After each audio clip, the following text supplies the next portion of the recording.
Give us your assessment. Is there a way out? The war is a total disaster. It's a catastrophe, nothing less. It is such a shame that this took place. In fact, I gained a lot of respect for our current president's father by the fact that he had the sense not to go into Iraq. He won the war and then said, let's not go the rest of the way, and he turned out to be right. And Saddam Hussein, whether they like him or didn't like him, he hated terrorists. He'd shoot and kill terrorists. When terrorists came into this country, which he did control and he did dominate, he would kill terrorists. Now it's a breeding ground for terrorists. So, look, the war is a total catastrophe. Who do you blame? And they have a civil war going on. Who do you blame? Well, there's only one person you can blame, and that's our current president. I mean, obviously, Rumsfeld was a disaster, and other people that are giving him advice have been a disaster. And Condoleezza Rice, who's a lovely woman, but she never makes a deal. She doesn't make deals. She waves. She gets off the plane. She waves. She sits down with some dictator, 45-degree angle. They do the camera shot. She waves again. She gets back on the plane. She waves. No deal ever happens. So, I mean, You got to close the deal at some point. You got to make deals. The world is dying to make deals, and we don't have the right people doing it. The Vice President, Dick Cheney. Well, he's obviously a very hawkish guy on the war. He said the war was going fantastically just a few months ago, and, you know, it's just very sad. I don't know if they're bad people. I don't know what's going on. I just know that they got us into a mess, the likes of which this country has probably never seen. It's one of the great catastrophes of all time, and perhaps even worse, the rest of the world hates us. You go throughout Europe. I travel. I do deals all over the world. The Europeans hate us. You go to Germany. You go to England. You go to places that, you know, we didn't have problems with. They all hate the Americans because of what's happened.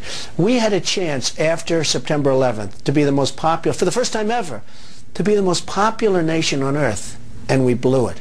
Everybody, for the first time, people felt sympathy. I'm not saying it's a great thing to have sympathy in terms of yourself, but for the first time they felt a sympathy and a love for this country because of what happened.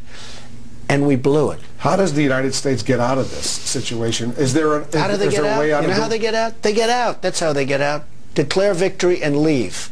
Because I'll tell you, this country is just going to get further bogged down. They're in a civil war over there, Wolf. There's nothing that we're going to be able to do with a civil war. They are in a major civil war, and it's going to go to Iran, and it's going to go to other countries. They are in the midst of a major civil war, and there's nothing. And by the way, we're keeping the lid on a little bit, but the day we leave anyway, it's all going to blow up. And Saddam Hussein will be a nice person compared to the man, and it will be a man, it will not be a woman. That we understand. People say, oh, gee, you didn't give the women a chance. It will be a man.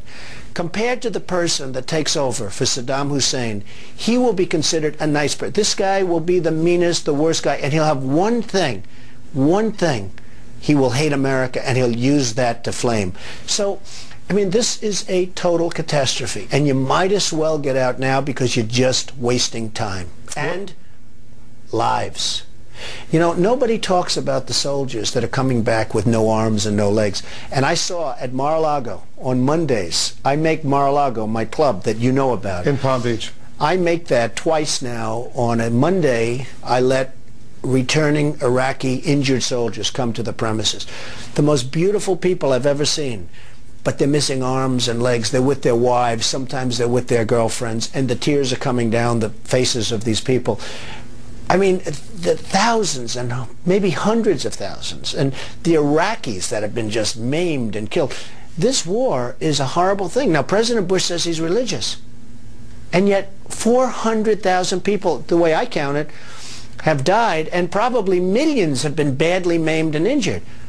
What's going on? What's going on? And the day we pull out, it's going to explode. We're keeping the lid on a little bit. It's still a catastrophe. But the day we pull out, because they're in a civil war, whether we want to admit it or not, they're in a civil war.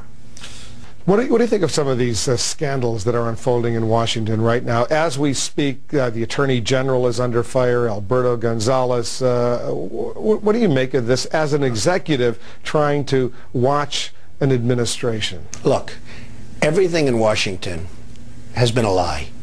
Weapons of mass destruction was a total lie.